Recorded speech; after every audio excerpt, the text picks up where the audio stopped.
Hi, everybody. Welcome to our program today. This is David Nevins for City BizList, and thank you so much for joining us. And we have a very special guest today, and he is our U.S. Senator from Maryland, Senator Chris Van Hollen. Senator, thanks so much for joining us today. David, it's great to be with you. Thanks for having me. It's indeed our pleasure as well. So, Senator, let me ask you this question. There's so much political noise out there in the world today. He said, she said, and what have you.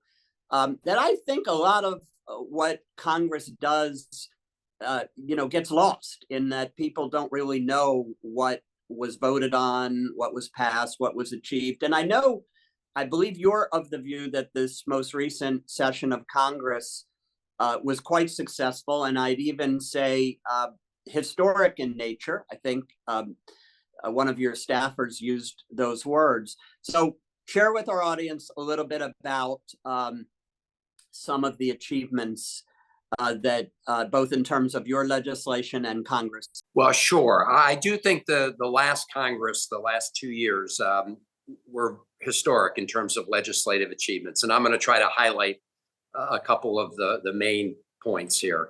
One was the bipartisan infrastructure modernization bill.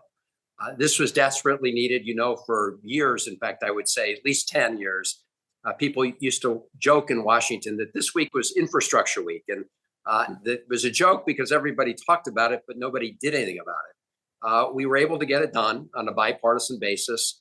It will mean dramatic new investments across the country. But for us in the state of Maryland, what it means is about $8 billion over the next 5 years of investment in everything from roads and bridges, transit ways, improving tunnels like the Amtrak tunnel, B&P tunnel, now the new Frederick Douglass tunnel, which will reduce time between Baltimore City and Washington, D.C. By such an amount that they will be able to get from one place to another in half an hour on Amtrak. And that will really bring the region even closer together. That also includes investments in broadband. So for especially folks who are in rural areas, we know that broadband is to the 21st century what electricity was to the 20th century. And a whole variety of other investments, Port of Baltimore, airports, really trying to bring our infrastructure into the 21st century. Then we passed, again, on a bipartisan basis, the CHIPS and Science Bill. This is to bring home back to the United States a lot of the manufacturing and high-end chips. And I want to emphasize the science part as well. It's chips on semiconductors, but science in quantum computing, AI, very advanced electronics, as well as clean energy technologies. These are areas where the People's Republic of China have said that by 2025 and beyond, they want to dominate. We need to make sure that we maintain our sharp competitive edge. And Maryland stands to benefit, again, from especially that science part. We have lots of federal agencies that invest in science and lots of spin-off impacts for small businesses and other businesses of all sizes in Maryland. And finally, I will say that the Inflation Reduction Act, especially those provisions of it that will deploy a lot more resources to help make the transition to a much more clean energy economy, are also going to be a big boost to Maryland. We've already seen lots of resources come into our state, a lot more small businesses and medium and big businesses that are benefiting from this. Those are just 3 items. We've also had lots of other success stories, including an announcement we made just the other day about $24 million being invested in Maryland CDFIs. These are community development finance institutions, grassroots lenders to help some of the small businesses that have not really been able to connect to the bigger banks, but have great ideas and help grow our economy and really build Baltimore City. So I don't want to go on and on. I'm happy to dig deeper into any of those bills, but all of those were very important and historic investments that will, I think, do an enormous amount of good for our country and for our state. No, that sounds terrific. Senator, for the benefit of some of our viewers, and you talked a lot about this infrastructure money and transportation and the like, is it predetermined how that money is specifically spent, and who makes those decisions, or have those decisions already been made in terms of, does the Beltway get resurfaced, 695, 495? Does it go to roads? Does it go to bridges, et cetera, et cetera? So good question. There's $8 billion that will flow automatically to the state of Maryland over the next 5 years. And how will that money be spent? The answer is that portion of the money flows through the Maryland Department of Transportation. And parts of it are essentially dedicated for highway, parts for transit, parts for bridges, parts for airports. So it essentially, those funds will be dealt with in the same normal course of business as the state transportation funds. They put forward the priorities so everybody around the state can compete for that work. Then there's going to be a whole nother set of money, well over $80 billion in competitively bid federal funds. And the state of Maryland, cities in Maryland, and partnering with the private sector can be applying on a competitive basis for those funds. So, for example, we were already successful at getting some of those funds for the new Carrollton Metro stop, which is in part of the metro system in the DC area in Prince George's County. We've already been successful at competing for some of the national clean energy funds as well. So, the way to think about this is if you can identify an important need and work with either the state or local governments and submit a bid as part of the competitive process, that is a way to access those funds as well. And Marylanders, I can assure you, David, they're very busy right now working on proposals, and we've encouraged them. We encourage the state to be really prepared and well coordinated so that as a state, we could access these competitive federal funds. Good to know. Thank you.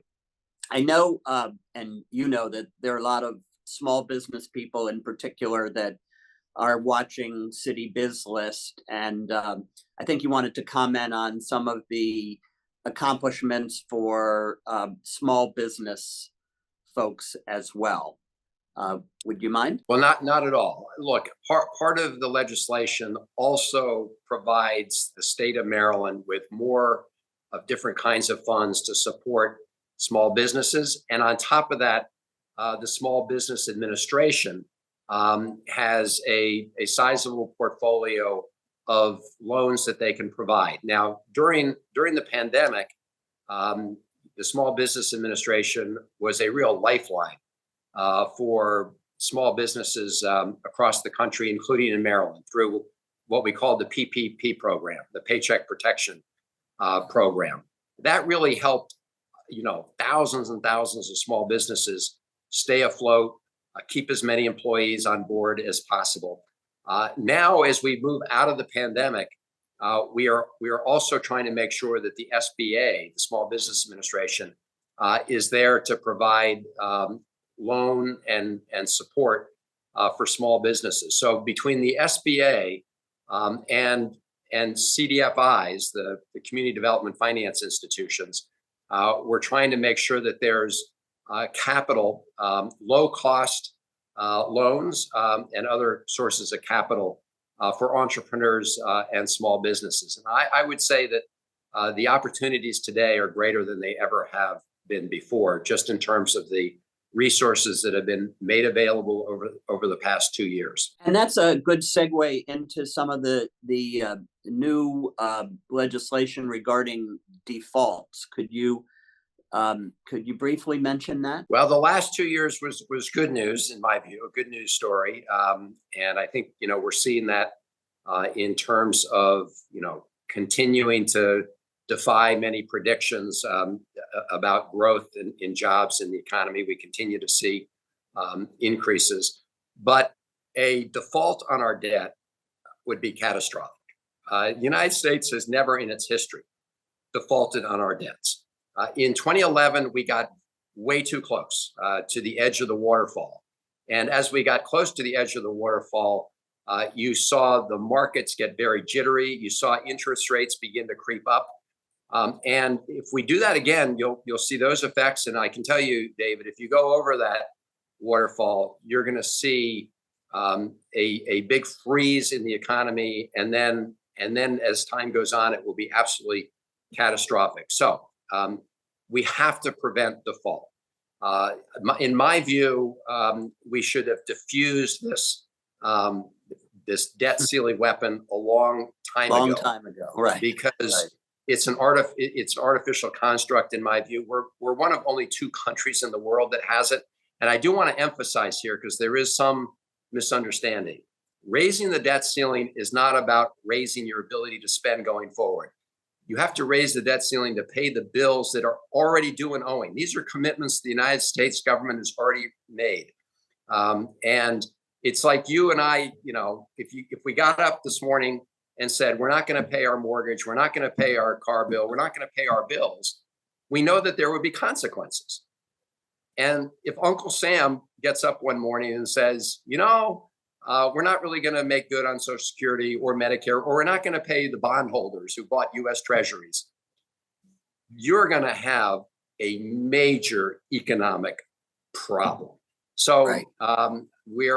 We're in these discussions. My view is we should focus on the budget issues. There are different ways to reduce the deficit. President Biden has proposed some, which I support. Others have supported other ideas, but we should not say that if we don't get our way, we're going to blow up the economy. That's just insane. It does appear that as we film this on May 18th, based on some of President Biden's comments this morning and yesterday, that perhaps we are closer to a resolution of this. At least the stock market seems to think so. Do you agree? Well, David, I'm in the I'll believe it when I see it camp. I've been following these very closely, these discussions. I was in the middle of the 2011 negotiations. I've been in touch with the White House, today, and I'm hopeful. But if you look at the situation Speaker McCarthy is facing in the House right now, he unfortunately has a number of members of his caucus who I don't think recognize the dangers of default. And he has a very thin majority. So what worries me is whether or not he can actually deliver on any kind of reasonable agreement, or whether his caucus will say, no way, I'm not going to vote for that. So again, let's see what happens. I know the mood music coming out of the White House has been positive, but again, I'm in the show me mode, and I'm trying to follow it closely. But we're not out of the woods, not by a long way. These are for sure tough times in politics today, and it's there seems certainly to be just too many people in both parties, far right or far left, who've forgotten about the art of compromise and statesmanship and so forth. So I hope that we do see some resolution to this and a whole lot of other issues in the near future.